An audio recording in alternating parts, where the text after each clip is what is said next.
Assalamualaikum warahmatullahi wabarakatuh.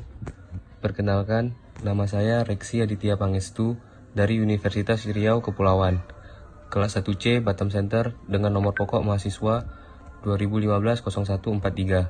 Di sini saya akan membahas mengenai keadaan bahasa Indonesia saat ini. Dengan judul saya yaitu Perkembangan Bahasa Indonesia di Era Globalisasi. Bahasa merupakan sarana manusia untuk berpikir yang merupakan sumber awal manusia memperoleh pemahaman dan ilmu pengetahuan. Sebagai simbol sebuah pemahaman, bahasa telah memungkinkan manusia untuk memahami apa yang ada di sekitarnya dan mengantarkan dia memiliki ilmu pengetahuan dan keahlian. Globalisasi merupakan era terjadinya perubahan massa akibat pengaruh budaya asing. Globalisasi mempengaruhi semua aspek kehidupan, termasuk bahasa. Bahasa yang semakin global dipakai oleh semua bangsa di dunia ialah bahasa Inggris, yang pemakaiannya lebih dari 1 miliar. Namun, masyarakat suatu negara akan semakin kuat juga mempertahankan bahasa ibunya. Eksistensi bahasa Indonesia yang merupakan jati diri bangsa Indonesia pada era globalisasi sekarang ini perlu dibina dan dimasyarakatkan oleh setiap warga negara Indonesia. Hal ini diperlukan agar bangsa Indonesia tidak terbawa arus oleh pengaruh dan budaya asing yang tidak sesuai dengan bahasa dan budaya bangsa Indonesia. Pengaruh alat komunikasi yang begitu canggih harus dihadapi dengan mempertahankan jati diri bangsa Indonesia, termasuk jati diri bahasa Indonesia. Ini semua menyangkut kedisiplinan berbahasa nasional.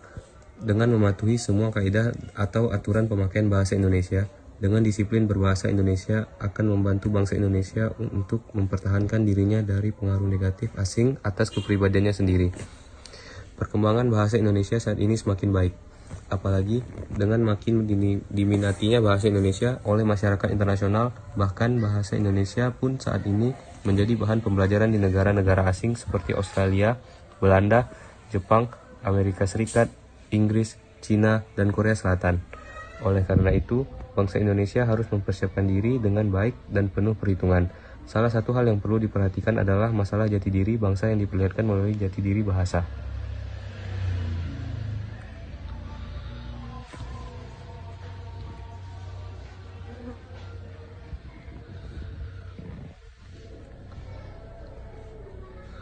Saat ini, masyarakat sudah mulai mencampur bahasa Indonesia dengan bahasa asing dalam pemakaian bahasa sehari-hari, tentu dalam konteks pembicaraan non-formal alias bahasa gaul.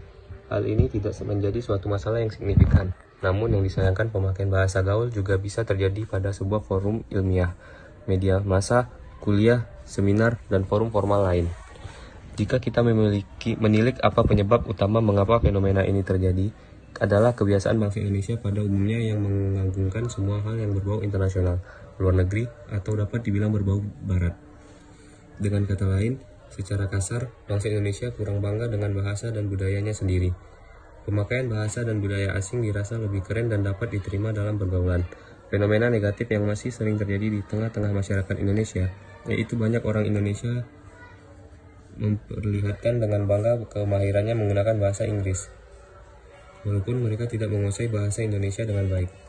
Mereka malu apabila tidak menguasai bahasa asing, tetapi tidak pernah merasa malu dan kurang apabila tidak menguasai bahasa Indonesia. Menganggap remeh bahasa Indonesia, merasa dirinya lebih pandai daripada yang lain karena telah menguasai bahasa asing dengan fasih. Walaupun penguasaan bahasa Indonesianya kurang sempurna, di zaman serba berteknologi seperti sekarang ini, penggunaan bahasa yang baik dan benar secara lisan maupun tulisan memang dirasa kurang. Banyak kesalahan yang dilakukan oleh masyarakat pemakai bahasa seperti bahasa yang digunakan untuk mengirim short message service atau yang lebih dikenal SMS. Padahal, dalam forum resmi seperti seminar, diskusi, dan kegiatan belajar mengajar, bahasa Indonesia merupakan bahasa pengantar paling utama dibanding bahasa daerah yang sering kita gunakan sehari-hari. Sebagai warga negara Indonesia yang baik, sepantasnya lah bahasa Indonesia itu dicintai dan dijaga. Bahasa Indonesia harus dibina dan dikembangkan dengan baik, karena bahasa Indonesia itu merupakan salah satu identitas atau jati diri bangsa Indonesia. Setiap orang Indonesia patutlah bersikap positif terhadap bahasa Indonesia. Janganlah menganggap remeh dan bersikap negatif. Setiap orang Indonesia mestilah berusaha agar selalu cermat dan teratur menggunakan bahasa Indonesia. Tanggung jawab terhadap perkembangan bahasa Indonesia terletak di tangan pemakai bahasa Indonesia sendiri. Baik buruknya, maju mundurnya, dan teratur kacaunya bahasa Indonesia merupakan tanggung jawab setiap orang yang mengaku sebagai warga negara Indonesia yang baik. Setiap warga negara Indonesia harus bersama-sama berperan serta dalam membina dan mengembangkan bahasa Indonesia itu ke arah yang positif. Sekian tugas bahasa Indonesia dari saya.